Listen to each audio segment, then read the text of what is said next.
اعوذ باللہ من الشیطان اللعین الرجیم بسم اللہ الرحمن الرحیم الحمد للہ رب العالمین والصلاة والسلام علی اشرف الانبیاء والمرسلین سیدنا و مولانا ابی القاسم محمد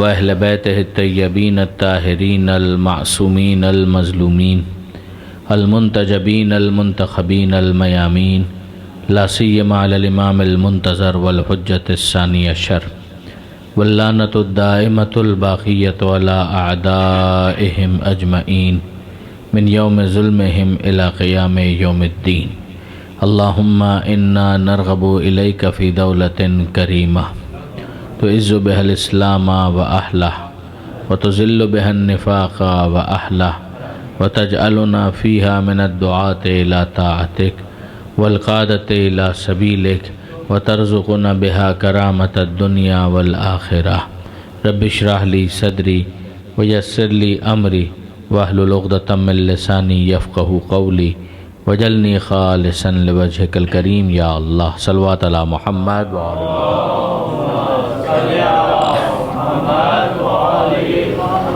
اما بعد فقد قال اللہ سبحانہ وتعالی فی القرآن الحکیم بسم اللہ الرحمن الرحیم وَلْتَكُمْ مِنْكُمْ أُمَّةٌ يَدْعُونَ إِلَى الْخَيْرِ وَيَأْمُرُونَ بِالْمَعْرُوفِ وَيَنْهَوْنَ عَنِ الْمُنْكَرِ وَأُولَئِكَ هُمُ الْمُفْلِحُونَ صلوات علی محمد وآل محمد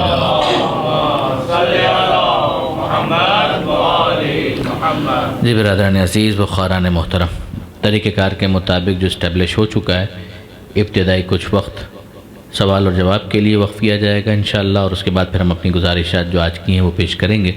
اب تک 3 تقریروں کے اندر جو باتیں ہوئیں اسباب قیام امام حسین علیہ السلام کے حوالے سے، جہالت اور جاہلیت کے فرق اور اس کے ریوائول کے حوالے سے جو بنو امیہ کا ٹارگٹ تھا اس کو ڈسکس کیا گیا، اور پھر اس کے بعد کل کی مجلس کے اندر مختلف پرسنالٹیز اور شخصیات کے حوالے سے گفتگو کی گئی، جو دونوں طرف دونوں کیمپس کے اندر مختلف جو شخصیات ہمیں نظر آتی ہیں ان پر ہماری کل کچھ گفتگو ہوئی۔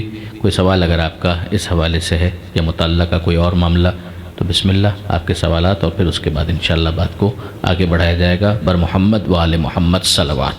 اللہم صلی علی محمد و آل محمد۔ جی میرا نام آصف ہے۔ میرا سوال کل کی تقریر سے ریلیٹڈ تو نہیں ڈائریکٹلی، لیکن انڈائریکٹلی یہ ہے کہ پچھلے کوئی 1200-1300 سال کی اگر مسلمانوں کی تاریخ ہم دیکھیں تو یہ ملوکیت کی تاریخ ہے، یعنی یوں نظر آتا ہے جیسے کہ حکومت حاصل کر لو تو سب مسائل حل ہو جائیں گے۔ صحیح۔ لیکن اگر قرآن کو سادہ الفاظ میں پڑھا جائے تو اور تعویلات اور الہات میں نہ الجھا جائے تو ایسی کوئی چیز نظر نہیں آتی کہ جس میں یہ کہا جائے کہ مسلمانوں کو کہ تم حکومت حاصل کرو تو تمہارے تمام مسائل کا حل نکل آئے گا۔ یہ نریٹو جو ہے یہ آپ کو مختلف تحریکوں میں نظر آتا ہے مسلمانوں کی تاریخ میں، جب موجودہ دیکھ لیں تو آپ کو مصر میں اخوان المسلمین میں نظر آتا ہے، پاکستان میں جماعت اسلامی میں نظر آتا ہے، یعنی سیاسی کشمکش۔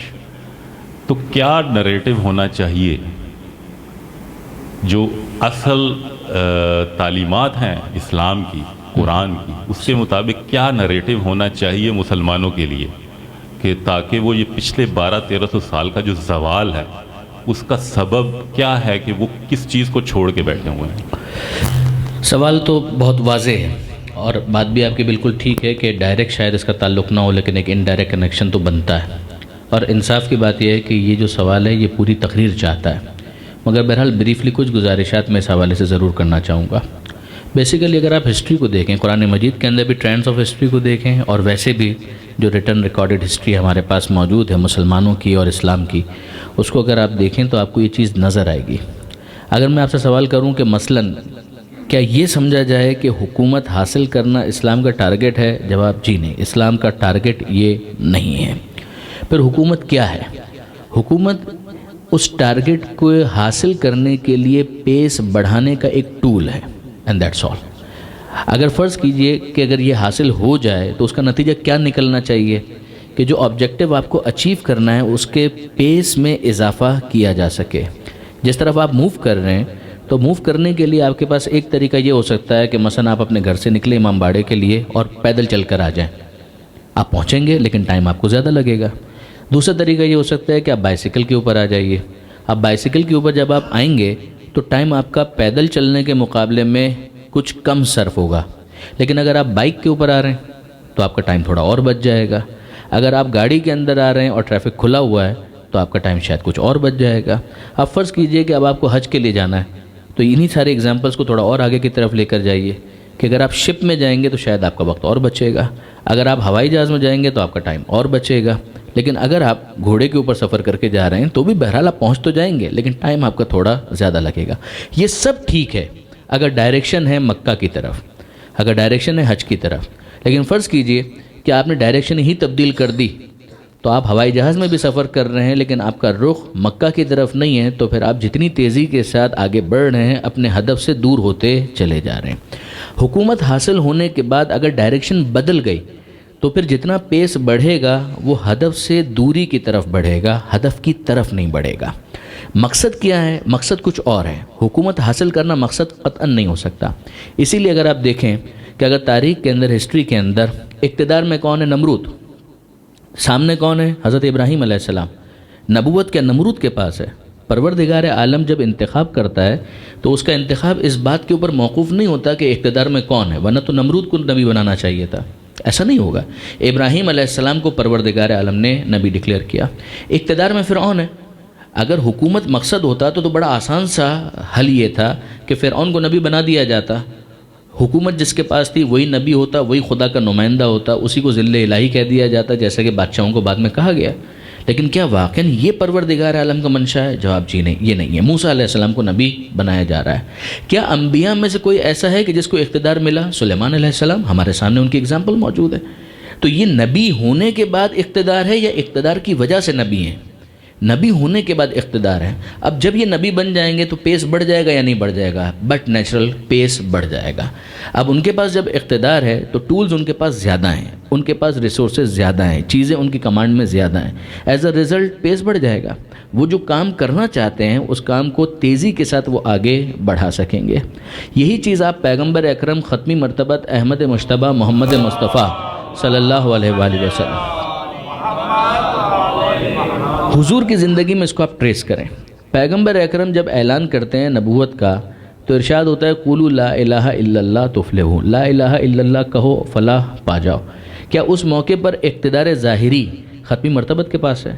مکہ مکرمہ میں پیغمبر اکرم کے پاس اقتدار نہیں ہے. پیغمبر اکرم اس موقع پر گورن نہیں کر رہے ہیں. مگر کیا پیغمبر اکرم نبی ہیں؟ یقیناً. رسول ہیں؟ یقیناً. خاتم النبیین ہیں؟ یقیناً. حکومت ان کی ہونی چاہیے؟ یقیناً. لیکن ہے ان کی؟ جواب جی نہیں، حکومت ان کی نہیں ہے. ہونی ان کی چاہیے؟ یس. واٹ از اور واٹ آٹ ٹو بی، ان دو کے درمیان تو فرق ہے نا. کیا ہے اور کیا ہونا چاہیے، ان دونوں کے درمیان ایک گیپ ہوتا ہے. ہونا تو اس وقت یہ چاہیے کہ ساری دنیا کائنات مل کر خدائے وحدہ لا شریک کی عبادت کرے. مگر کیا ایسا ہو رہا ہے؟ جواب ایسا نہیں ہو رہا. کیوں نہیں ہو رہا؟ اس لیے کہ پروردگار عالم نے انسان کو اس دنیا کے اندر اختیار دیا ہے. اگر زبردستی کرنا ہوتا تو پھر تو ساری چیزیں فورسفلی کر لی جاتی. پھر کیس کیا ہے؟ کیس یہ ہے کہ کنونس کیا جائے گا. اب پیغمبر اکرم ہے، وہ اپنا پیغام پہنچائیں گے. قرآن مجید ہمیں بیان کرتا ہے کہ وما علی الرسول الا البلاغ المبین. رسول کی ذمہ داری صاف صاف پیغام پہنچا دینے کے سوا اور کچھ نہیں ہے، کہ وہ پیغام کو صاف صاف پہنچا دے، کلیئر. اس کے اندر کوئی ایمبیگوٹی نہیں ہونی چاہیے. فورسفلی گن پوائنٹ کے اوپر منوانا یہ رسول کا جواب نہیں ہے، یہ نبی کا کام نہیں ہے. لیکن اب میں آپ کے سامنے ایک سیناریو پیش کرتا ہوں. کیس یہ کہ پیغمبر ایک بات بیان کرتے ہیں، لوگ سنتے ہیں، دو میں سے ایک بات ہوگی. یا وہ اس کو قبول کر لیں گے یا اس کو رد کر دیں گے.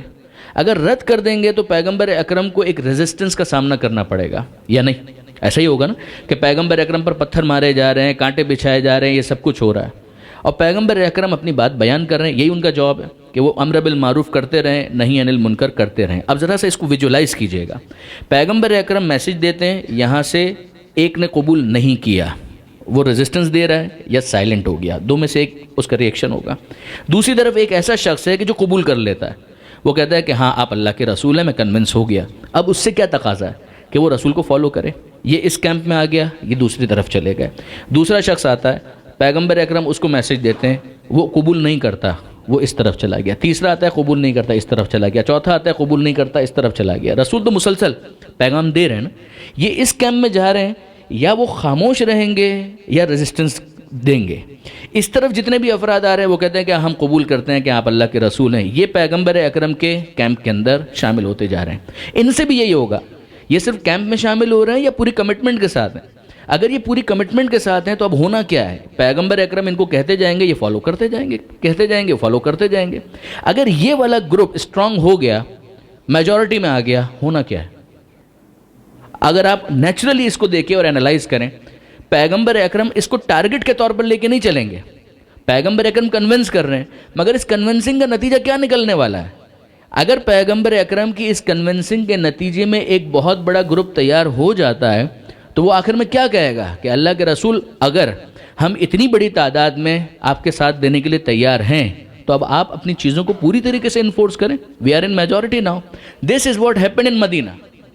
پیغمبر اکرم جب مائگریٹ کر کے مکہ سے جا رہے ہیں، کیوں جا رہے ہیں؟ مکہ میں سب سیٹ ہے اور پیغمبر جا رہے ہیں؟ ایسا تو نہیں ہے. مکہ کے اندر چیزیں فیوریبل نہیں ہیں. That is why he had to move from Mecca to مدینہ.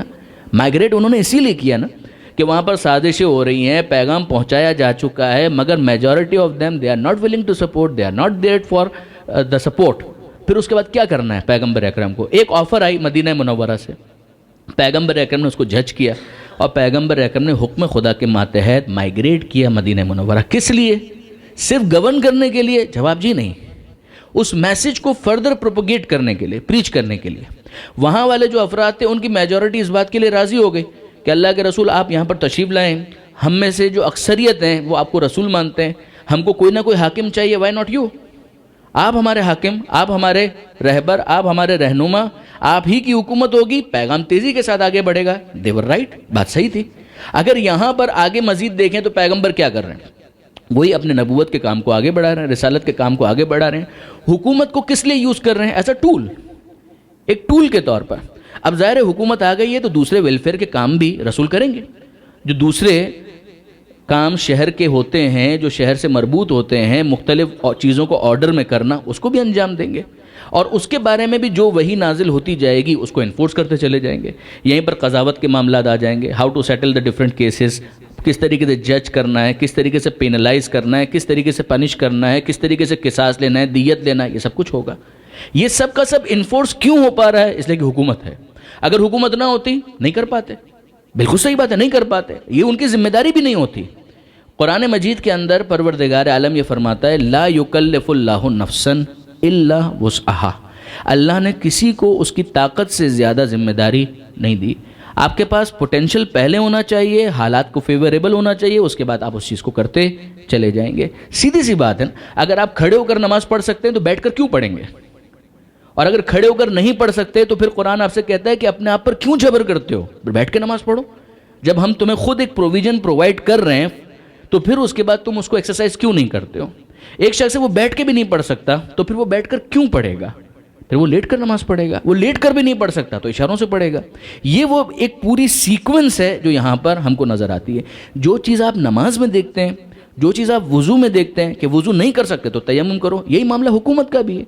اگر آپ کو کسی وجہ سے یہ چیز نہیں ملتی ہے تو حاصل کرنا یہ آپ کا ٹارگٹ نہیں ہے، یہ آپ کا فریضہ نہیں ہے کہ آپ کچھ بھی کریں بائی ہک اور بائی کروک، کچھ بھی کر کے حکومت حاصل کریں. No, this is not the case, this is not required. آپ اپنا کام کریں. کسی موقع پر اگر یہ چیز حاصل ہو جاتی ہے تو پھر اس کا پیس بڑھ جائے گا، ذمہ داری بھی بڑھ جائے گی. اگر آپ انقلاب اسلامی میں دیکھیں اس میں بھی یہی ہوا.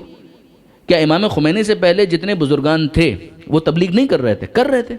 لیکن امام خمینی نے جس طریقے سے چیزوں کو ٹک اپ کیا ہے اس کا نتیجہ کیا نکلا؟ ایران کے اندر جو مومنین ہیں وہ فیور میں، سپورٹ میں، ایک اتنی بڑی تعداد. اس کا نتیجہ یہی نکلنا تھا.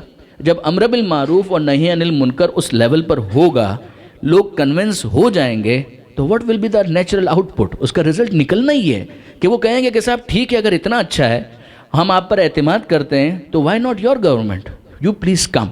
یہیں پر اگر آپ دیکھیں کہ ڈیموکریسی کے حوالے سے لوگوں کی حکومت، لوگوں پر لوگوں کے ذریعے، یہی ہے نا، لوگوں کی حکومت لوگوں کے اوپر، لوگوں کے ذریعے سے۔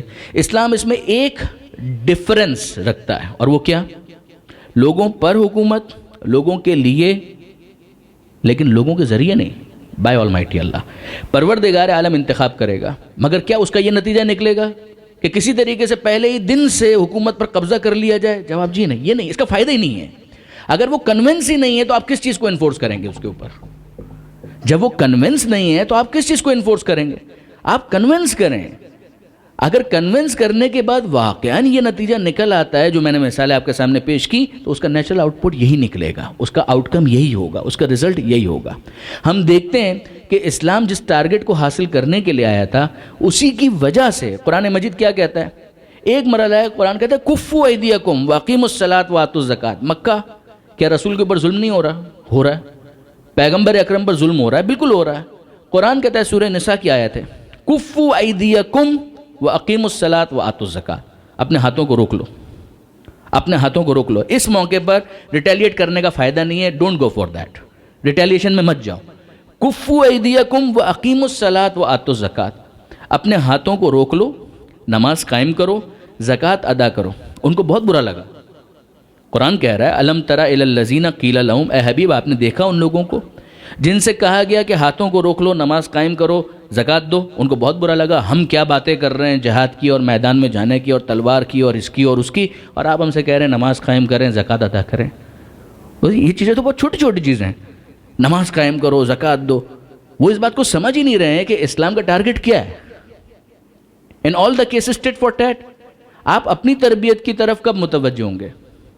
آپ اپنے اندر ایک باطن کی تطہیر کی طرف کب متوجہ ہوں گے؟ اصل تو تزکیہ نفس تھا، اصل تو وہ تقویٰ تھا کہ جو پروردگار عالم انسان کے اندر دیکھنا چاہتا ہے۔ وہ اگر حاصل نہ ہو، اگر سامنے والے درندگی کا مظاہرہ کر رہے ہیں اور یہاں سے بھی کچھ درندوں کو بھیج دیا جائے، اٹس آف نو یوز۔ اسلام کہتا ہے کوئی فائدہ نہیں ہوا، ہم کو اس دنیا کے اندر کوئی درندوں کی لڑائی تھوڑی کروانی تھی۔ ہم کو تو وہ افراد چاہیے کہ وہ اندر سے اتنے پاکیزہ ہو چکے ہوں کہ شجاعت کے مفہوم کو سمجھتے ہوں کہ واقعاً بہادری کس کو کہتے ہیں۔ صرف گردن کاٹ دو، آنکھ نکال دو، اس کے کان کاٹ دو، اس کے ہاتھ پیر مسلح کر دو، دس از ناٹ کہ جو اسلام آپ سے ڈیمانڈ کرتا ہے یا اسلام آپ سے تقاضا کرتا ہے۔ یہ وہ چیزیں نہیں ہیں۔ اسلام کہتا ہے اندر سے اپنے آپ کو اتنا پاکیزہ تو بناؤ۔ نماز تم کو بھاری لگتی ہے، زکوٰۃ دینے کے لیے تم تیار نہیں، جو مالی واجبات ہیں وہ تم کو بھاری لگتے ہیں۔ یہ مال کی محبت کے بعد، سجدے سے دوری کے بعد کون سا جہاد ہونے والا ہے میدان کے اندر؟ کون سا قتال ہونے والا ہے میدان کے اندر؟ یہ تو وہی اپنے نفس کے رضا کی خاطر انسان میدان میں تلوار نکال رہا ہے۔ اسلام کو ایسا مجاہد چاہیے کہ جو میدان میں جا کر بھی تلوار پر اتنا قابو رکھتا ہو کہ جب حکم خدا ہو تو بیچ میدان میں مسلح بچھا کر اللہ اکبر کی صدا بلند کر سکے۔ واقعاً یہ وہ چیز ہے۔ یعنی آپ اس کو فقط خطابت تو نہیں، جنگ صفین کے اندر کیا امیر المومنین نے یہ کر کے نہیں دکھایا؟ مولا کائنات نے یہ چیز کر کے دکھائی۔ بیچ میدان میں نماز کے وقت مسلح بچھا دیا، اور جب کسی نے کہا کہ امیر المومنین یہ نماز کا کون سا وقت ہے، تو اس موقع پر مولا کائنات نے جو جواب دیا وہ واقعاً بہت قیمتی ہے۔ اسی نماز کو بچانے کے لیے تو ہم یہ جہاد کر رہے ہیں۔ آپ ٹارگٹ دیکھیے کہ کیا ہے۔ آپ کیسے اس بات کو فراموش کرتے ہیں کہ سید سجاد امام زین العابدین علیہ الصلوۃ والسلام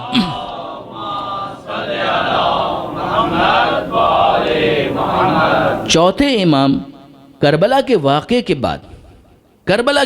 کے بعد جب کوئی سوال کرتا ہے، یعنی اسیری کا عالم ہے، جسارت، جرت، آپ دیکھیں چوتھے امام سے سوال یہ ہو رہا ہے لمن الفتح، اے سید سجاد بتائیے کہ فتح کس کو حاصل ہوئی۔ اس میں طنز ہے، ٹیز کیا جا رہا ہے، ٹونٹ کیا جا رہا ہے، یعنی جو دل ہے اس کو مزید زخمی کیا جا رہا ہے۔ لمن الفتح، فتح کس کو حاصل ہوئی؟ اور سید سجاد کیا جواب دیتے ہیں؟ سید سجاد کہتے ہیں تھوڑی دیر کے بعد جب اذان ہو تو سن لینا، اگر اشہدو ان محمد رسول اللہ کہا جا رہا ہے تو اس کا مطلب یہ ہے کہ حسین جیت گئے۔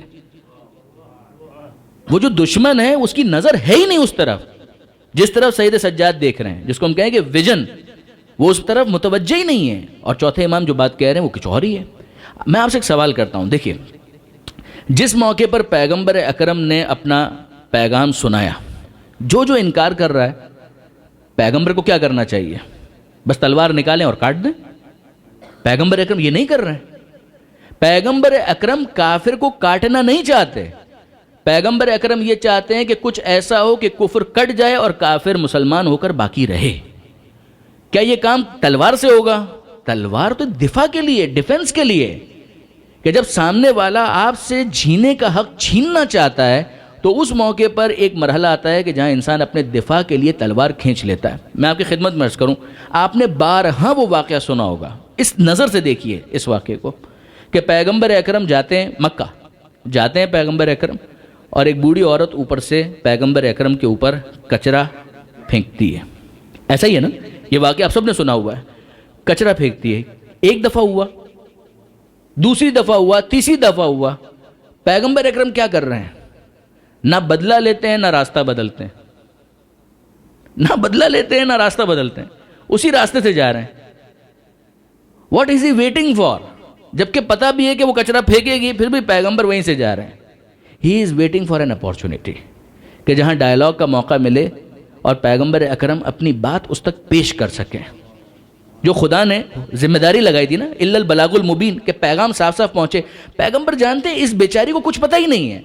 یہ جو کچرا پھینک رہی ہے اس کو معلوم ہی نہیں ہے کہ میں کون ہوں، وہ کیا کر رہی ہے اس کو کچھ نہیں پتا.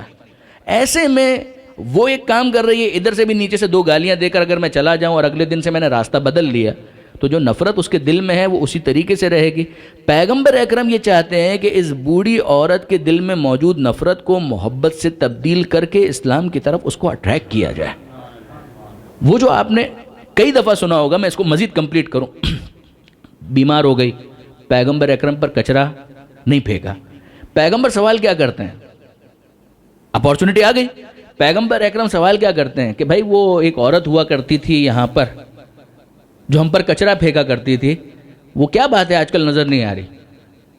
عام طور پر انسان کس کو ایسے موقع پر یاد کرتا ہے کہ بھائی میں یہاں سے گزرا کرتا تھا، ایک آدمی تھا مجھے پانی پلاتا تھا، 2-4 دن سے نظر نہیں آیا، تو وہ کیا ہوا اس کو؟ یہ اگر سوال ہو تو سمجھ میں آتا ہے کہ میں یہاں سے جاتا تھا، ایک آدمی قہوہ پلاتا تھا، وہ نظر نہیں آ رہا. اس کے بارے میں سوال تو سینسیبل لگتا ہے، لاجیکل لگتا ہے. پیغمبر سوال یہ کر رہے ہیں کہ وہ عورت جو کچرا پھینکا کرتی تھی وہ کیا ہوا آج کل دکھتی نہیں؟ وہ کچرا پھینکتی تھی، اللہ کے رسول اس میں آپ کو اتنا شوق کیوں ہے اس سے ملاقات کا؟ اگر آپ پیغمبر اکرم کی اس ذمہ داری کو ذہن میں لے کر آئیں تو پھر یہ سوال سمجھ میں آتا ہے. امیر المومنین نے کیا تعبیر استعمال کی ہے نہج البلاغہ میں؟ ختمی مرتبت احمد مجتبیٰ محمد مصطفیٰ صلی اللہ علیہ وآلہ وسلم کے لیے اتنی زبردست تعبیر کہ جس کو لے کر شہید آیت اللہ مرتضیٰ مطہری نے سیرت نبوی کا ایک سیرت رسول کا ایک پورا اپنا لیسن جو ہے وہ اس کی بیس پر پریپئر کیا، جس کا اردو ٹرانسلیشن ہو بھی چکا ہے. شہید آیت اللہ مرتضیٰ مطہری. مولا کی تعبیر یہ ہے پیغمبر کے بارے میں کہ طبیب دوار، کہ اللہ کے رسول کیسے تھے؟ طبیب. طبیب کا لفظ آپ سمجھتے ہیں، معالج، doctor. He was like a doctor. یہ دوار کیا ہے؟ ڈاکٹر تو ہم کو سمجھ میں آیا، علاج کرنے والا. ڈاکٹر جسم کا علاج کرتا ہے، پیغمبر اکرم روح کا علاج کرتے تھے. یہ تو ہمیں سمجھ میں آیا. یہ دوار کیا ہے؟ دوار کا مطلب ہے ایسا ڈاکٹر جو کلینک میں بیٹھ کر مریض کا انتظار نہیں کرتا، خود مریض تک پہنچتا ہے. ایمبولنس کے اندر جو ڈاکٹر ہوگا نا اس کو کہا جائے گا طبیب دوار، کہ وہ خود مریض تک پہنچتا ہے، اس تک ایکسس کرتا ہے. بھئی پیغمبر اکرم کا کلینک کیا ہے؟ مسجد. پیغمبر اکرم مسجد میں بیٹھے نا، اور مسجد میں انتظار کریں. جس کو اپنی روح کا علاج کروانا ہے وہ مسجد میں آئے اور پیغمبر اکرم سے علاج کروائے. پیغمبر اکرم یہ نہیں کرتے. طبیب دوار، پیغمبر اکرم خود ایکسس کرتے ہیں. جو مسجد میں آئے گا وہ تو آ گیا، باقی وقت پیغمبر اکرم خود پہنچتے ہیں اس شخص تک کہ جو کہیں پر کسی روحانی مرض میں گرفتار ہے، اور وہاں جا کر اس کا علاج کرتے ہیں. ابھی یہ جو سورہ مزمل کی تلاوت ہو رہی تھی، کتنی خوبصورت آیت ہے. یا ایھا المزمل قم اللیل الا قلیلا نصفہ او انقص منہ قلیلا او زد علیہ ورتل القرآن ترتیلا. کبھی آپ واقعاً آپ لوگ غور کرتے ہوں گے، میں اپنے نوجوان دوستوں کو کہہ رہا ہوں کہ وہ ذرا غور تو کریں. اے چادر کے اوڑھنے والے، رات کو کھڑے ہوا کرو، عبادت کیا کرو، مگر تھوڑا آرام بھی کر لیا کرو.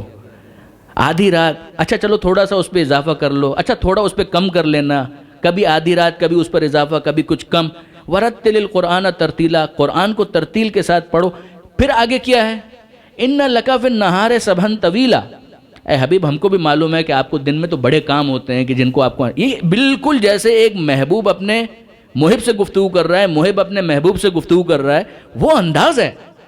ان لک فی النہار سبحا طویلا، یعنی اے حبیب آپ کو دن میں تو بڑے کام ہوں گے، ہم نے آپ کے کام لگائے ہیں تو وہ کام آپ کو انجام دینے ہیں، ادھر پہنچنا ہے ادھر جانا ہے. تو یہ رات کا وقت ہے، آپ کے پاس بھی وقت ہے، ہم سے گفتگو کریں، ہمیں اچھا لگتا ہے کہ آپ کی بات سنیں. پھر ذرا دیکھیے اس کے اندر کیا الفاظ ہیں.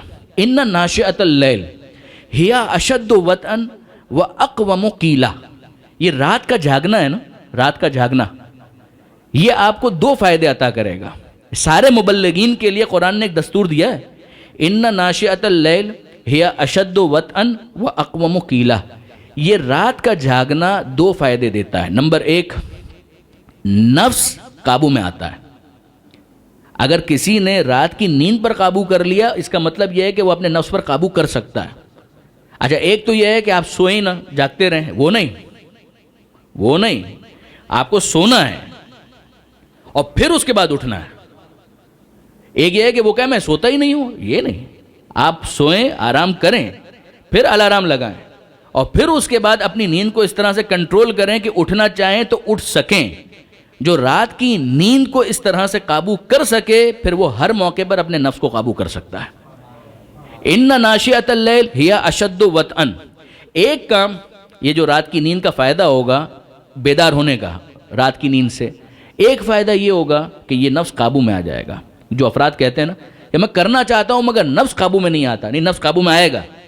رات کی نیند کو پہلے مرحلے میں قابو میں کریں، اس کے بعد یہ نفس قابو میں آتا چلا جائے گا.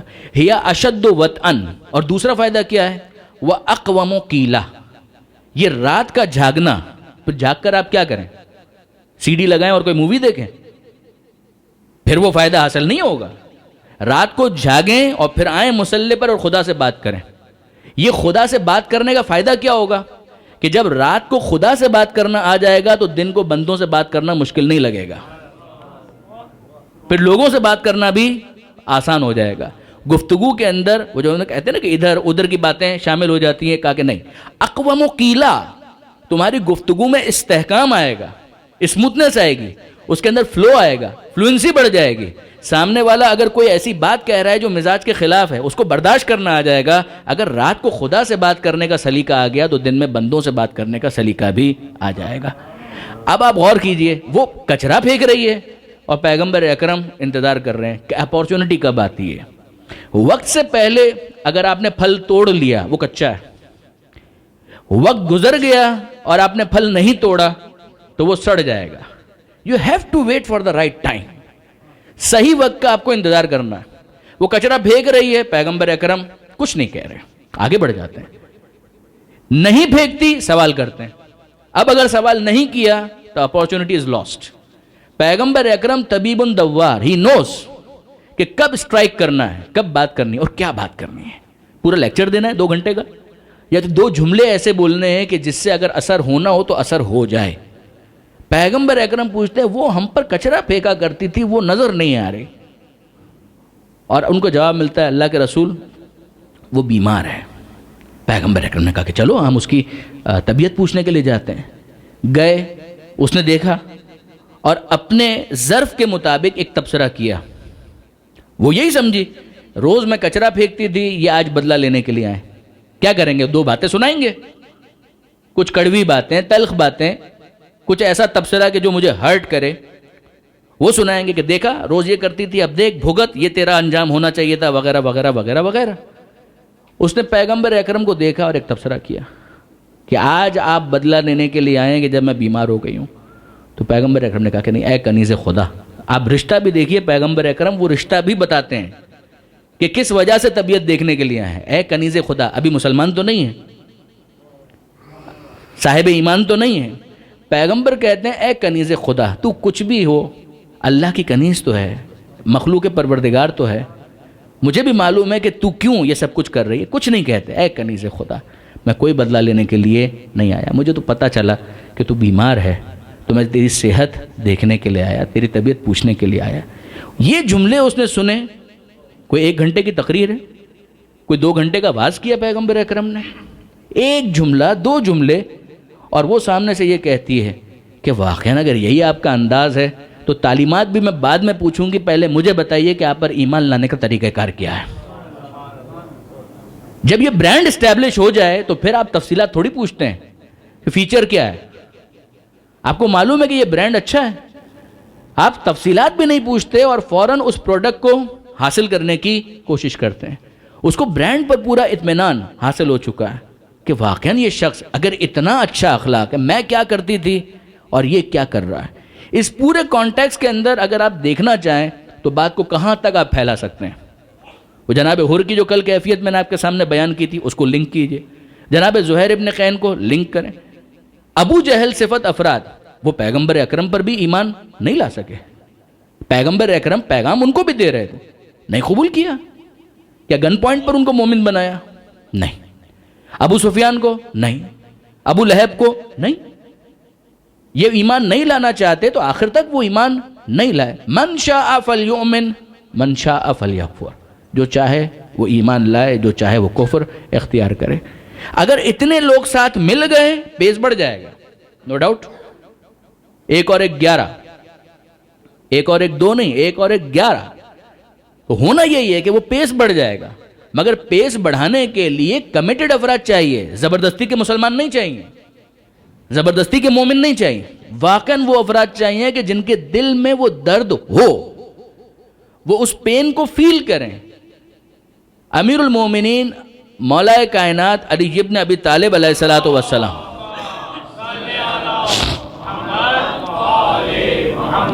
مولا کائنات کیا فرماتے ہیں؟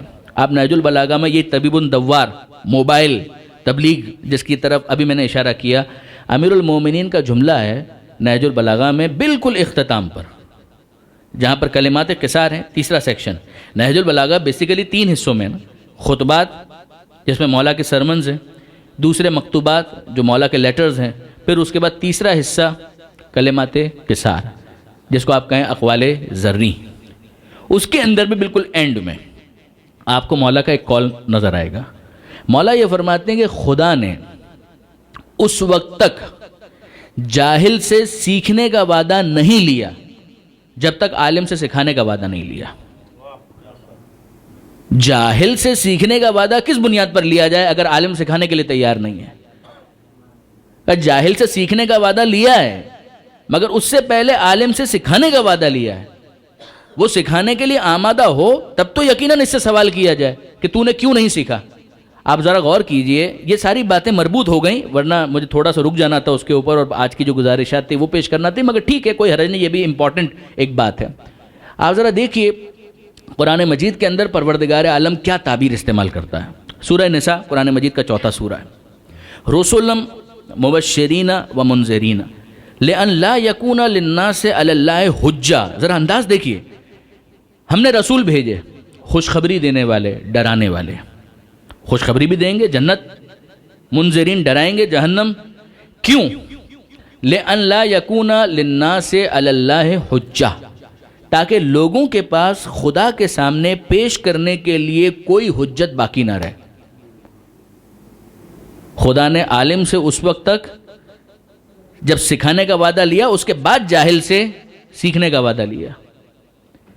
پروردگار فرماتا ہے ہم نے تو رسولوں کو بھی اسی لیے بھیجا کہ رسول جائیں, پیغام سنائیں, بشارت دیں, انذار کریں, جگائیں. کیوں؟ لئن لا یکون للناس علی اللہ حجہ, تاکہ جب میدان قیامت میں کسی کو جہنم کی آگ کے حوالے کیا جائے تو وہ یہ نہیں کہہ سکے کہ اللہ کے اے پروردگار ہمارا قصور کیا ہے, ہم تک تو پیغام ہی نہیں پہنچا تھا. ایک اور آیت سنیے, سورہ انعام. پروردگار عالم ارشاد فرماتا ہے, فاتحہ, بقرہ, آل عمران, نساء, مائدہ, انعام, 6 سورہ.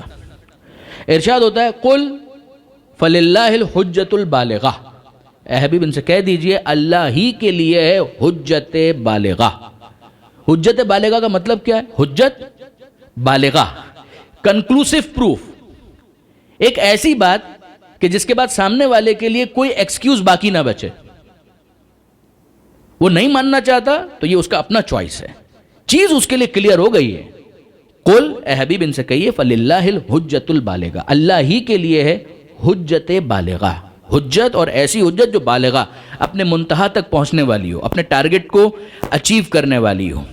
اچھا، اب اس کے ذیل میں ایک عجیب حدیث ہے، اور یہ حدیث اتنی امپورٹنٹ ہے کہ آیت اللہ خوئی مرحوم نے اپنے درس خارج میں اس سے استدلال کیا۔ یعنی آپ ذرا اندازہ کیجئے درس خارج کا لیول، اور اس جگہ پر اس حدیث کے ذریعے سے استدلال ہو رہا ہے، یعنی فقط ایک ٹھکم ٹھاک نہیں ہے، واقعاً ایک بہت اہم بات۔ جب معصوم سے کسی نے سوال کیا کہ یہ حجت بالغہ کیا ہے، کیا ہے یہ حجت بالغہ، کس کو کہتے ہیں، تو امام نے جواب دیا کہ جب میدان قیامت ہوگا تو پروردگار عالم سوال کرے گا، عبدی، اے میرے بندے، اما علمتا، اما عملتا، تو نے عمل کیوں نہیں کیا؟ دو میں سے ایک بات ہو سکتی ہے۔ اگر اس سے یہ سوال کیا جائے کہ بھائی تو نے عمل کیوں نہیں کیا، وہ دو میں سے ایک بات کہہ سکتا ہے کہ مجھ سے غلطی ہو گئی، میں نے عمل نہیں کیا، تو جاؤ اب تو بھگتو، قیامت کا دن ہے، تم کو جہنم میں پھینکنے کی جسٹیفیکیشن ایجاد ہو گئی۔ اس موقع پر جو تم کو پنشمنٹ دی جا رہی ہے وہ بالکل ٹھیک ہے، حجت بالغہ کا میدان قیامت میں پروردگار عالم کس طریقے سے گفتگو کرے گا۔ اس سے کہا جائے گا تو نے عمل کیوں نہیں کیا، وہ جواب یہ دے گا کہ اے پروردگار، عمل اس لیے نہیں کیا کہ کوتاہی ہو گئی، نہیں کیا، اس موقع پر نفس مجھ پر غالب آ گیا وغیرہ وغیرہ، یعنی وہ اقبال جرم کر رہا ہے۔ اس دنیا کے اندر یہی بات اس نے خدا سے کی ہوتی تو توبہ تھی، مگر میدان قیامت میں اب اس سے سوال ہو رہا ہے، تو یہ تو فائنل جہنم میں پھینکنے سے پہلے گفتگو ہو رہی ہے۔ وہ کہے کہ میں نے عمل نہیں کیا، ٹھیک ہے، تو اس کو جہنم میں پھینکنا بالکل جسٹیفائیڈ ہو گیا، عدل کے مطابق ہے۔ اگر وہ یہ کہے کہ میرے پاس علم ہی نہیں تھا، میرے پاس تو علم ہی نہیں تھا، میں عمل کیسے کرتا، پروردگار عالم کی طرف سے جواب کیا آئے گا، ہل لا علمتا، اگر علم نہیں تھا تو علم حاصل کیوں نہیں کیا۔ اب اگر وہ سامنے سے یہ کہے کہ ہاں موقع تو تھا، کتابیں تو تھی، پڑھنا بھی آتا تھا، ریسورسز بھی موجود تھے، مگر میں نے کوتاہی کی اور علم حاصل نہیں کیا، تو پروردگار عالم یہی سوال کرتا ہے کہ علم حاصل کیوں نہیں کیا؟ موقع موجود تھا، اپورچونٹی موجود تھی، سب کچھ تھا، علم حاصل کرتا اور پھر عمل کرتا۔ پروردگار عالم یہ کہہ کر اپنی حجت کو اس کے اوپر تمام کرے گا میدان قیامت میں۔ غور کیا آپ نے؟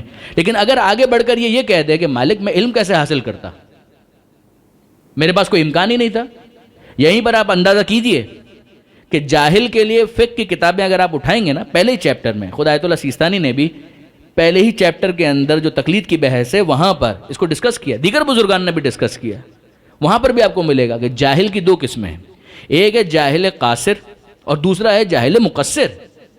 جاہل قاصر کا مطلب کیا ہے کہ جو جاہل ہے مگر اس جہل کا وہ خود ذمہ دار نہیں ہے۔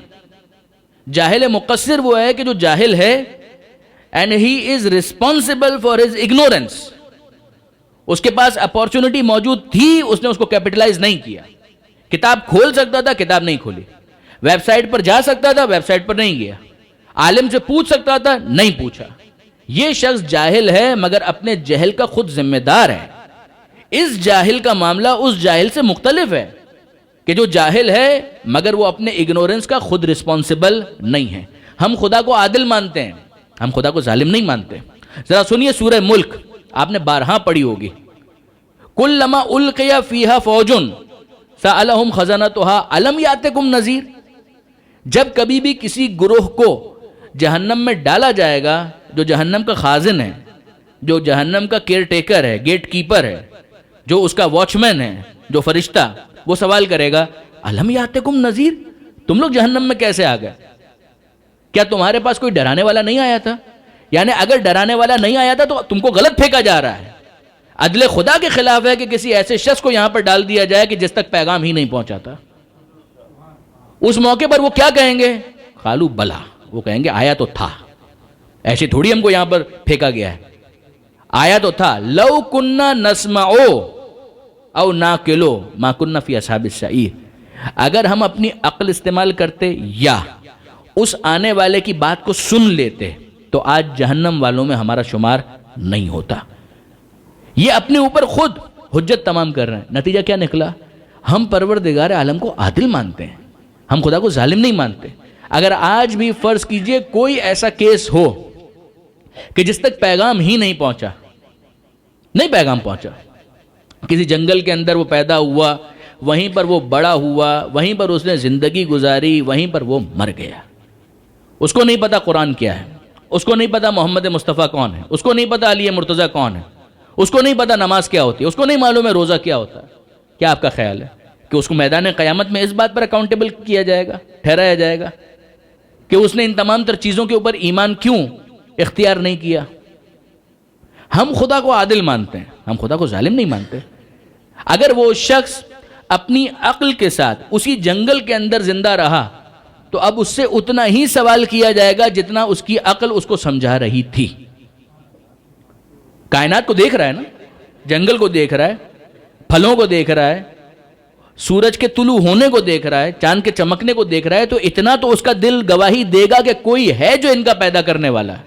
بس اگر یہیں تک وہ پہنچ جائے، یقین کیجئے اگر یہیں تک وہ پہنچ جائے، اس تک کوئی مبلغ نہیں پہنچا، پڑھنا اس کو آتا نہیں ہے، کتاب کھول نہیں سکتا، کسی ویب سائٹ تک اس کا ایکسس نہیں ہے، کسی جگہ وہ نہیں ہے، جتنا اس کو سمجھ میں آیا اس نے کہا مالک اتنا تو سمجھ میں آیا کہ تو ہے، تو چاہتا کیا ہے مجھے کچھ نہیں معلوم، کاش کہ کوئی ہوتا جو مجھے بتاتا کہ تو مجھ سے کیا چاہتا ہے تو یقیناً میں تیری عبادت بھی کرتا۔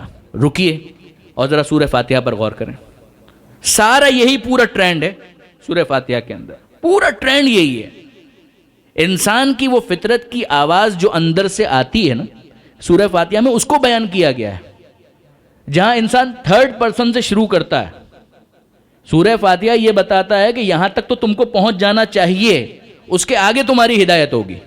کہاں تک پہنچ جانا چاہیے؟ الحمدللہ رب العالمین، وہ کوئی ہے جو عالمین کا پالنے والا ہے، اور تمام تعریفیں اسی کے لیے ہے کہ اس نے پیدا کر کے چھوڑ نہیں دیا، وہ پال رہا ہے۔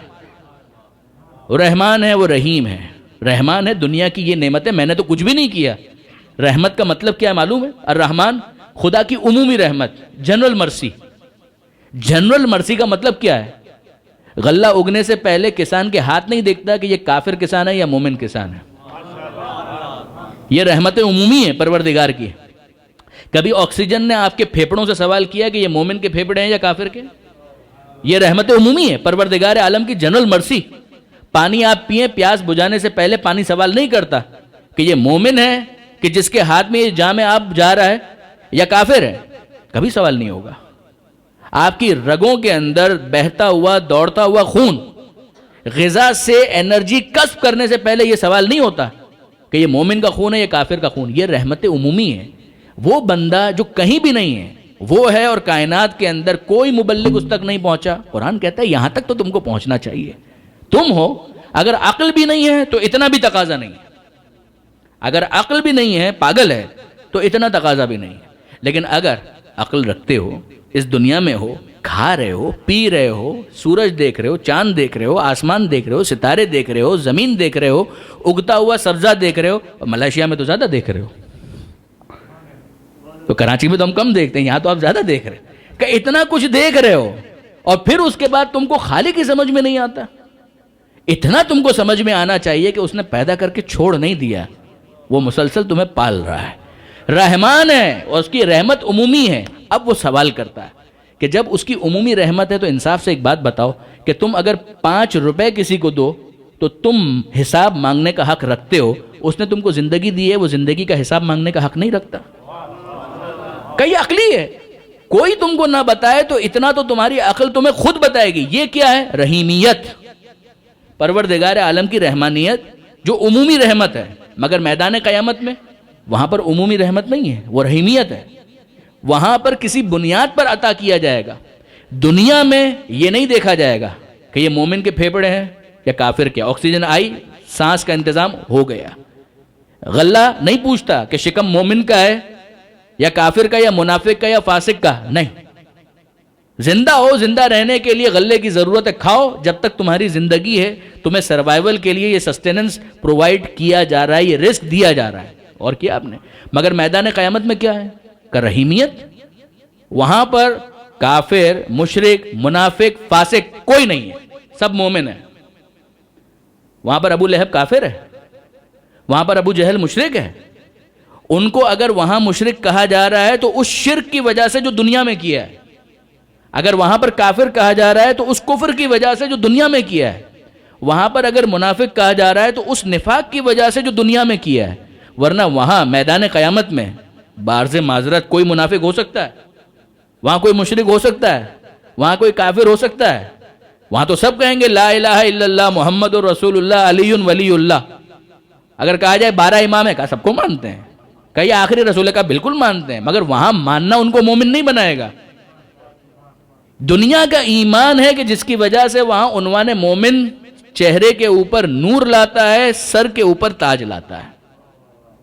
لیکن اگر دنیا میں مومن نہیں ہے تو وہاں تو سارے پکے مومن ہیں، وہاں کے ایمان کی وجہ سے جنت نہیں ملنی ہے. دنیا کا ایمان ہے کہ جو وہاں پر اس کو جنت دلاتا ہے. پروردگار عالم کہتا ہے رحمان بھی ہے، رحیم بھی ہے. اور تم خود اس بات تک اپنے آپ کو پہنچاؤ کہ ذرا دیکھو دنیا کی رحمانیت تمہارے سامنے ہے. اب اس کے بعد رحیمیت کا $1 اگر تمہارے پاس ہیں، تم کسی کو دیتے ہو، حساب لیتے ہو. میں نے تم کو زندگی دی ہے، کیا میں زندگی کا حساب لینے کا حقدار نہیں ہوں؟ کا انسان کا دل گواہی دے گا کہ مالک یوم الدین جب حساب لے گا تو اس کا مطلب یہ ہے کہ حساب کے دن کا مالک ہے. اب تک 3rd پرسن چل رہا ہے. تمام تعریفیں اس اللہ کے لیے جو عالمین کا پالنے والا ہے. وہ رحمان ہے، وہ رحیم ہے، وہ قیامت کے دن کا مالک ہے. یہ وہ منزل ہے کہ جہاں پر انسان 3rd پرسن سے 2nd پرسن کو ایڈریس کرنے لگتا ہے کہ قربت اتنی تو بڑھ گئی کہ اب پروردگار عالم اتنا تو سمجھ میں آ رہا ہے کہ جس کو اب تک 3rd پرسن سمجھا تھا، اب 2nd پرسن سمجھ کر اس کو ایڈریس کرنا شروع کیا. ایاک نعبد و ایاک نستعین. مالک حساب تو لے گا، میں تیری ہی عبادت کرنا چاہتا ہوں، اب تو ہی بتا کہ تیری عبادت کیسے کی جائے. یہاں تک بس آواز آ جائے ایاک نعبد و ایاک نستعین. اہدنا الصراط المستقیم. مالک مجھے سیدھا راستہ دکھا دے. ادھر ادھر لے جانے والے بہت ہیں، میں تجھ سے یہ سوال کرتا ہوں، تو مجھے بتا کہ سیدھا راستہ کیا ہے. اور صراط الذین انعمت علیہم، ان لوگوں کا راستہ چاہیے. میں اس دنیا میں پہلا نہیں ہوں، مجھے بھی معلوم ہے، مجھ سے پہلے بہت سے آئے اور گزر گئے. فطرت کی آواز نے ان کو بھی مجبور کیا ہوگا کہ وہ تجھ سے یہ مناجات کریں کہ تو ان کو سیدھا راستہ دکھا. تو نے ان کو سیدھا راستہ دکھایا ہوگا. بہکنے والے بہکے بھی ہوں گے، میں بہکنا نہیں چاہتا، مجھے سیدھا راستہ چاہیے. اور مجھے پتا ہے کہ یہ ان لوگوں کا راستہ ہے کہ جن پر تو نے اپنی نعمت نازل کی. کون سی نعمت؟ آنکھیں تو میرے پاس بھی ہیں، ہاتھ پاؤں تو میرے پاس بھی ہیں. میں مانگ رہا ہوں نعمت ہدایت، مجھے ان لوگوں تک پہنچا دے کہ جن کو تو نے ہادی بنا کر اس دنیا میں بھیجا تھا. انعمت علیہم غیر المغضوب علیہم ولا الضالین. ان کا راستہ نہیں چاہیے کہ جن کے اوپر تو نے غضب نازل کیا، جو گمراہ ہو گئے، جس کے پاس خود ہدایت نہیں ہے، وہ مجھے ہدایت کیسے دے سکتا ہے. یہ پوری فطرت کی ترجمانی ہے جو پروردگار عالم نے سورہ فاتحہ کے ذریعے سے انسان کو متوجہ کیا ہے کہ یہاں تک تو پہنچو. پھر اس کے بعد جب یہاں تک تم پہنچ گئے، اب تمہیں جستجو ہونی چاہیے رسول کی، امام کی. کون ہے وہ نمائندہ؟ بس اس تک پہنچو. جتنا پہنچ گئے، جتنا سمجھ میں آ گئے، بس کرتے چلے جاؤ. اب عمل کرتے چلے جاؤ، اب آگے بڑھتے چلے جاؤ. میدان قیامت میں تمہارا عذر قبول ہے کہ مالک سمجھ میں جتنا آیا اتنا تو کیا، اب جو کمی بیشی رہ گئی تو معاف کر دے. تو پروردگار معاف بھی کرنے والا ہے، رسول کی شفاعت قبول کرنے والا ہے، بے شک ہے. مگر یہ فطرت کی پکار. میں آپ سے سوال کرتا ہوں برادران عزیز، پوری گفتگو جو ہے وہ اسی سوال کی روشنی میں جو بھائی نے کیا کہ آپ ذرا غور کریں اس بات کے اوپر. پیغمبر اکرم کاٹ دو، مار دو، آنکھیں نکال دو، اس کا پیٹ پھاڑ دو، اگر یہ ٹارگٹ ہوتا، وہ بوڑھی عورت جیسے ہی کچرا پھینکے پیغمبر اکرم کو جا کر کہنا چاہیے علی جاؤ اور جا کر اس کو مارو. جناب حمزہ کو کہیں جاؤ اور جا کر اس کو مارو، قتل کرو. پیغمبر اکرم یہ تو نہیں کر رہے. پیغمبر اکرم سورہ کافرون کیا دستور دیا؟ سورہ کافرون کیا دستور کیا دیا؟ سورہ کافرون کے اندر پروردگار عالم کہتا ہے قل، اے حبیب ان سے کہیے، یا ایھا الکافرون، اے انکار کرنے والوں. کافر یعنی انکار کرنے والا. ون ہو ریفیوزز. بھئی آپ نے توحید کا پیغام دیا، اس نے انکار کر دیا. آپ نے سمجھانے کی کوشش کی، وہ نہیں سمجھ رہا.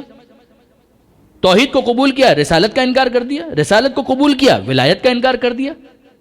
جہاں تک وہ مان لے گا آپ کا ہم سفر ہو جائے گا، نہیں مانے گا انکار کر رہا ہے. قل یا ایھا الکافرون، اے حبیب ان کو کہہ دیجئے اے انکار کرنے والوں، پیغام ہم نے پہنچا دیا، تم انکار کر رہے ہو، ہم نے کنونس کرنے کی کوشش کی، تم ریفیوز کر رہے ہو، لا اعبدو ما تعبدون، بس اتنا سمجھ لو میں اس کی عبادت نہیں کرتا کہ جس کی تم عبادت کرتے ہو، تم اس کی عبادت نہیں کرتے جس کی میں عبادت کرتا ہوں، میں آئندہ بھی اس کی عبادت نہیں کروں گا جس کی تم عبادت کرتے ہو، اور تم بھی اس کی عبادت نہیں کرو گے جس کی میں عبادت کرتا ہوں۔ یعنی اگر مجھے امید ہوتی کہ اب بھی امکان ہے تو میں مزید تم کو کنونس کرتا، مگر مجھے اندازہ ہے کہ اب تم غور و فکر کے لیے تیار نہیں ہو۔ آخر میں کیا ہے؟ لکم دینکم ولی دین، تمہارا دین تمہارے لیے، ہمارا دین ہمارے لیے۔ اس کا مطلب کیا ہے؟ Now let's live together peaceful coexistence کے ساتھ، کو ایگزسٹنس، تمہارا دین الگ، ہمارا دین الگ۔ اس موقع پر ہم تم کو دعوت دیتے ہیں کہ تم اپنے راستے پر رہو، ہم کو ہمارے راستے پر رہنا۔ ہم کو فورسفلی کیوں ہٹانے کی کوشش کر رہے ہو؟ جب ہم تم کو فورسفلی مجبور نہیں کر رہے کہ تم اسلام قبول کرو، تم ہم سے کیوں توقع کرتے ہو کہ ہم فورسفلی اس راستے کو اختیار کریں کہ جو تم ہم کو ڈکٹیٹ کرنا چاہتے ہو؟ اسلام یہ بات کہتا ہے، مجھے بتائیے کہ اس کے اندر کہاں پرابلم ہے؟ اگر آپ کنونس کرتے چلے جائیں اور وہ کافر، اس کا کفر ختم ہوتا چلا جائے، وہ مومن بنتا چلا جائے، واقعاً اگر اتنی تعداد ہو گئی تو آپ کی حکومت بن جائے گی، کر لیجئے کام، آپ کا پیس بڑھ جائے گا، آپ کی اسپیڈ جو ہے بڑھ جائے گی، تیزی کے ساتھ کام کریں گے۔ نہیں ہوتا، کوئی بات نہیں، لکم دینکم ولی دین، ہم اس سے زیادہ کے مکلف نہیں ہیں۔ اگر زبردستی کرنا ہوتی تو پروردگار خود کرتا، خدا نے نہیں کیا۔ ہمیں اس بات کی ذمہ داری نہیں دی گئی ہے کہ ہم طالبان اسٹائل اختیار کریں، بس کاٹو، اگر وہ مانتا ہے تو ٹھیک ہے، نہیں تو اس کا سر کاٹ دو۔ یہ اسلام کا طریقہ کار نہیں ہے، یہ اسلام کا انداز نہیں ہے۔ اسلام امر بالمعروف اور نہی عن المنکر کے نام پر یہ نہیں چاہتا، ورنہ کس کی مجال تھی؟ پیغمبر اکرم ہو یا مولا کائنات ہو یا حسن مجتبی ہو یا حسین،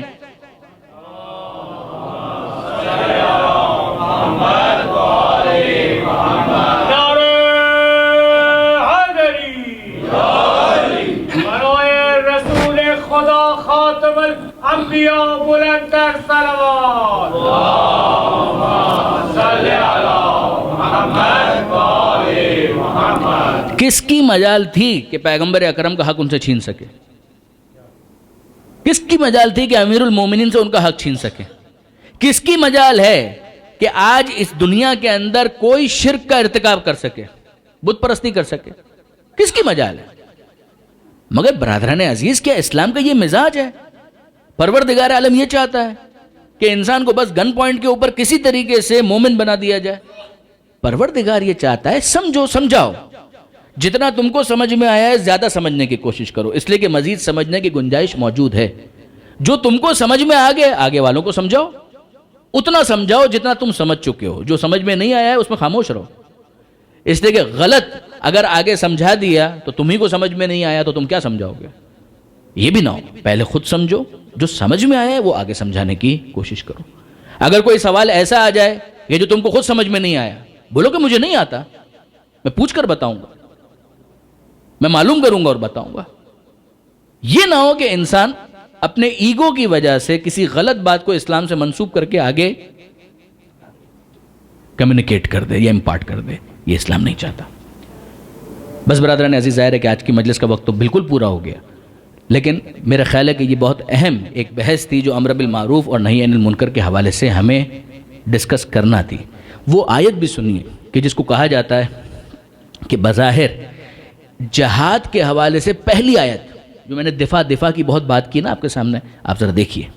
اوزینا، یہ سورہ حج کی آیت ہے، اوزینا للذین یقاتلون بانہم ظلموا وان اللہ علی نصرہم لقدیر، اجازت دی جاتی ہے۔ وہ آیت جہاں سے بات شروع ہوئی تھی، کفو ایدیکم، اپنے ہاتھوں کو روک لو، اقیموا الصلاۃ وآتوا الزکاۃ، نماز ٹائم کرو، زکوٰۃ ادا کرو۔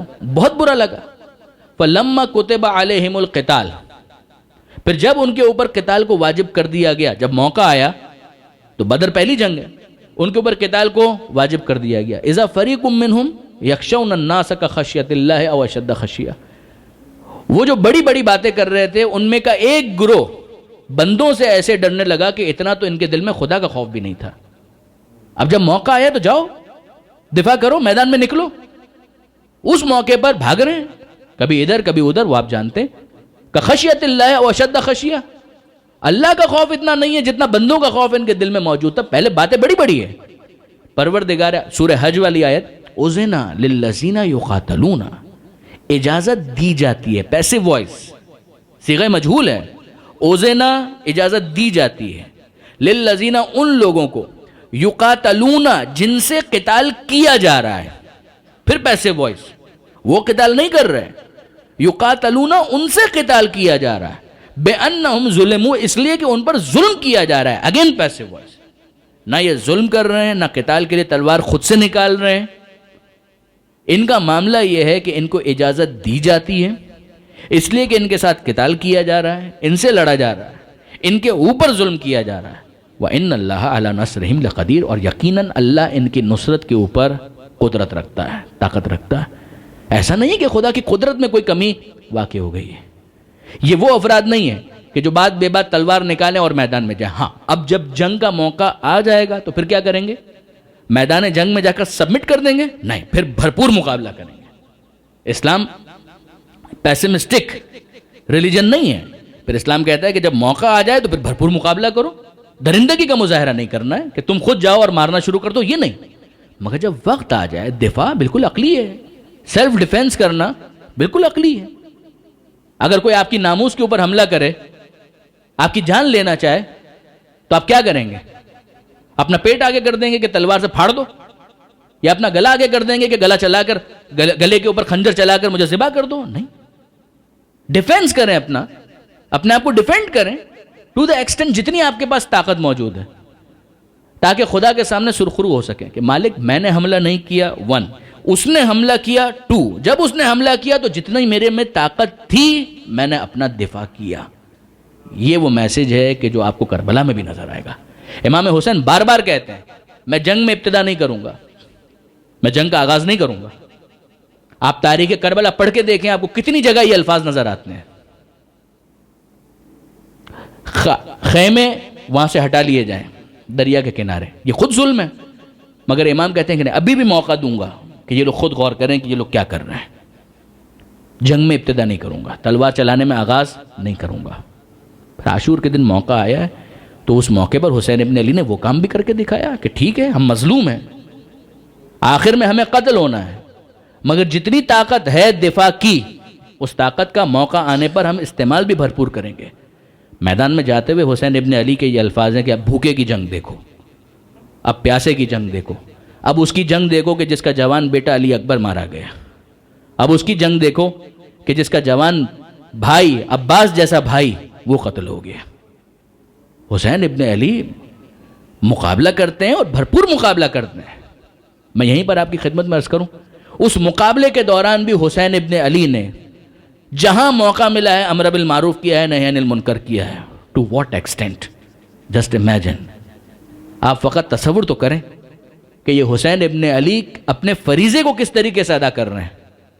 زخموں سے چور چور ہیں، پورا جسم زخمی ہو چکا ہے. وہ جملہ تو آپ نے سنا کہ جب امام مظلوم گھوڑے سے زمین پر آ رہے تھے تو اس موقع پر اتنے زخمی تھے اور اتنے تیر لگے ہوئے تھے کہ زمانے کے امام کی طرف نسبت دی جاتی ہے کہ انہوں نے کہا کہ میرا سلام ہو اس پر کہ جو جب زین سے زمین پر آ رہا تھا، نہ زین پر تھا نہ زمین پر تھا، نہ گھوڑے کی پشت پر تھا اور نہ زمین پر تھا.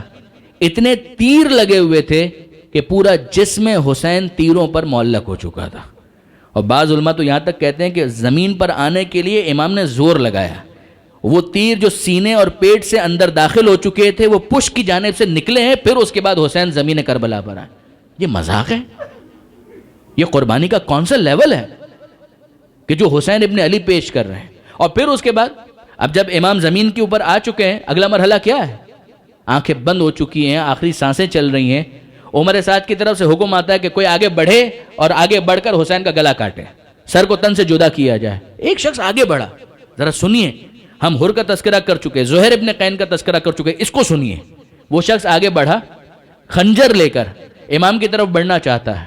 امام کے قریب آیا، امام نے آنکھوں کو تھوڑی دیر کے لیے کھولا اور پھر ایک جملہ کہا، چلا جا، تو میرا قاتل نہیں ہے. یہ کیا ہوا؟ چلا جا تو میرا قاتل نہیں ہے، یعنی تو کچھ بھی کر لے تو مجھے قتل نہیں کر پائے گا لیکن جہنمی ہو جائے گا، میں نہیں چاہتا، چلا جا تو میرا قاتل نہیں. یہ علم امامت ہے نا. میں آپ سے سوال کرتا ہوں، یہ حسین وہ ہے کہ جو اکبر کے جنازے پر کہہ چکے ہیں وَعَلَى الدُّنْيَا بَعْدَكَ الْأَفَا، اے بیٹا اکبر تیرے بعد جینے پر مٹی اور خاک، اس دنیا کی زندگی میں کوئی لطف باقی نہیں رہا. جو سفر کے دوران کئی مرتبہ کہہ چکا ہے کہ مجھے اپنے اجداد سے ملنے کا اتنا شوق ہے کہ جتنا یعقوب کو یوسف سے ملنے کا بھی شوق نہیں تھا. میں زندگی سے سیر ہو چکا ہوں، مجھے زندگی میں کوئی رغبت نہیں ہے. وہ حسین ابن علی آخری وقت ہے جو سب کچھ قربانیاں دے چکا ہے. علی اکبر جیسی قربانی کے بعد خود کہہ چکا ہے کہ جینے میں کوئی لطف نہیں ہے. وہ کیا زندہ رہنا چاہتا ہے؟ وہ زندہ ہی نہیں رہنا چاہتا. مگر وہ بھی جب دیکھتا ہے یہ شخص یہ میرا قاتل نہیں ہے، کیوں اپنے آپ کو جہنمی بناتا ہے، جا چلا جا تو میرا قاتل نہیں ہے. وہ کانپ گیا، اس موقع پر وہ کانپ گیا. اس کے ہاتھ میں جو خنجر تھا وہ ہاتھ سے گر گیا. اس نے ایک جملہ کہا، اس نے کہا اے فرزند رسول، اس وقت بھی آپ میرے بارے میں سوچ رہے ہیں کہ کسی طریقے سے میں جہنم کی آگ سے آزاد ہو جاؤں. ہاتھ سے خنجر گر چکا تھا، پھر اٹھایا اور عمر سعد کی طرف گیا. عمر سعد نے کہا کیا ہوا، حسین کا گلا کاٹا؟ کہا کہ نہیں، میں تیرا گلا کاٹنے کے لیے آیا ہوں. کہا کیا ہوا؟ کہا نہیں، مجھے سمجھ میں آ گیا کہ حق کس طرف ہے، میں تجھے قتل کرنے کے لیے آیا ہوں. عمر سعد نے حکم دیا، سپاہیوں نے آ کر گھیرا، اس کو گرایا. اب یوں سمجھیے کہ ایک طرف حسین ابن علی گرے ہوئے ہیں اور دوسری طرف تھوڑے فاصلے پر وہ شخص گرا ہوا ہے جو کچھ دیر پہلے گلا کاٹنے کے لیے آیا تھا. حسین نے کہاں کہاں امر بالمعروف کیا ہے، کہاں کہاں نہی عن المنکر کیا ہے، کہاں کہاں تبلیغ کا حق ادا کیا ہے، وہاں وہ گرا ہوا. اور وہاں سے جب اس کو قتل کیا جا رہا تھا وہیں سے اس نے چلا کر ایک جملہ کہا، اے فرزند رسول گواہ رہیے گا آپ کی محبت میں مجھے قتل کیا جا رہا ہے. کیا آپ یقین کریں گے کہ حسین نے وہاں سے اس کو جواب دیا جب سانس لینا بھی مشکل ہو رہا تھا. حسین نے وہاں سے اس کو جواب دیا، میں میدان قیامت میں گواہی دوں گا کہ تو ہماری محبت میں قتل کیا جا رہا ہے. یہ تو امام علم امامت سے جانتے تھے نا کہ یہ قاتل نہیں ہے، یہ سمجھ میں آیا. اب کچھ دیر کے بعد شمر آگے بڑھا اور شمر آگے بڑھ کر حسین کے سینے پر سوار ہوا. امام حسین کو کاٹنا چاہتا ہے، سر تن سے جدا کرنا چاہتا ہے. امام اس کو بھی پوچھتے ہیں اس کے بارے میں تو مولا آپ کو پتا ہے، آپ اپنے علم سے جانتے ہیں کہ یہ تو قاتل ہے، مگر یقین کیجئے کہ حجت وہاں پر بھی تمام کی گئی. امام پوچھتے ہیں اے شمر مجھے پہچانتا ہے کہ میں کون ہوں؟ کہ میں جانتا ہوں، محمد مصطفیٰ کے نواسے ہو، علی اور فاطمہ کے بیٹے ہو، جانتا ہوں. حسین کہتے ہیں کہ اے شمر یہ بتا کہ مجھے کیوں قتل کرنا چاہتا ہے. یہ وقت آخر آخری سانسیں، حجت بالغہ کس کو کہتے ہیں، امر بالمعروف کس کو کہتے ہیں. حسین کہتے ہیں کہ یہ بتا مجھے قتل کیوں کرنا چاہتا ہے. اے حسین یزید کے دربار سے ملنے والے انعام کے لالچ میں تجھے قتل کرنا چاہتا ہوں. حسین کہتے ہیں اے شمر یہ بتا یزید کے دربار سے ملنے والا انعام زیادہ پیارا ہے یا میرے جد محمد مصطفیٰ کی شفاعت زیادہ عزیز ہے.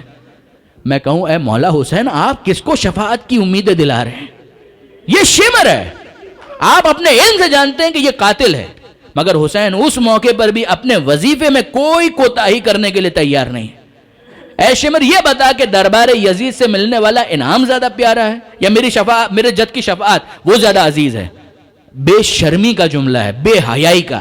شمر کہتا ہے یزید کے دربار سے ملنے والا ایک درہم ایک دینار تیرے جد کی شفاعت سے زیادہ عزیز ہے. اب حسین کچھ نہیں کہتے، اپنا سر سجدے میں رکھا حسین ابن علی نے اور پھر خدا سے آخری مناجاتیں کی ہیں جس کا اختتام اس پر ہوتا ہے کہ الہی قد وفیت بعہدی فاوف بعہدک. مالک میں نے اپنا وعدہ پورا کیا، تو گواہ ہے کہ مالک میں نے اپنا وعدہ پورا کیا، جو کام تو نے میرے ذمے لگایا تھا وہ میں نے پورا کیا. فاوف بعہدک، اب تو اپنے وعدے کو پورا کر. بس حسین نے سجدے میں سر رکھ دیا، اب حسین نے نہیں اٹھایا. کچھ دیر کے بعد صدائیں گونجی ہیں الا قد قتل الحسین بکربلا، الا قد ذبح الحسین بکربلا. حسین قتل کر دیے گئے، حسین ذبح کر دیے گئے. زمین میں زلزلہ ہے، سورج کو گہن لگ چکا ہے اور اب جناب زینب کبریٰ سید سجاد کے پاس آ کر کہتی ہیں اے بیٹا سجاد ذرا سنو تو صحیح کہ یہ کیا صدائیں ہیں. سجاد نے در خیمہ کو الٹا بیماری کی حالت میں، اور اب سامنے دیکھتے ہیں تو کچھ نظر نہیں آتا، زمین پر دیکھتے ہیں تو کچھ نظر نہیں آتا، نہ دائیں کچھ نظر آتا ہے نہ بائیں کچھ نظر آتا ہے. آسمان کی طرف دیکھتے ہیں اور ایک جملہ کہتے ہیں السلام علیک یا ابا عبداللہ. جناب زینب کہتی ہیں اے بیٹا سجاد میرا ماں جایا، میرا بھائی تو زمین پر گرا ہوگا، تو آسمان پر دیکھ کر یہ کیوں کہہ رہا ہے؟ کہا نہیں پھوپھی اماں ذرا آپ خود دیکھیے کہ ابھی ابھی حسین کا سر کاٹ کر نوکے نیزہ پر بلند کیا گیا ہے، یہ سر حسین نے سجدے میں رکھا ہے، حسین نے نہیں اٹھایا، شمر کا خنجر چلا ہے، سر حسین کٹا اور نیزے پر بلند ہوا، اور پھر سلام آخر ہے کہ السلام علیک یا ابا عبداللہ وسیعلم الذین ظلموا ای منقلب ینقلبون، ماتم حسین۔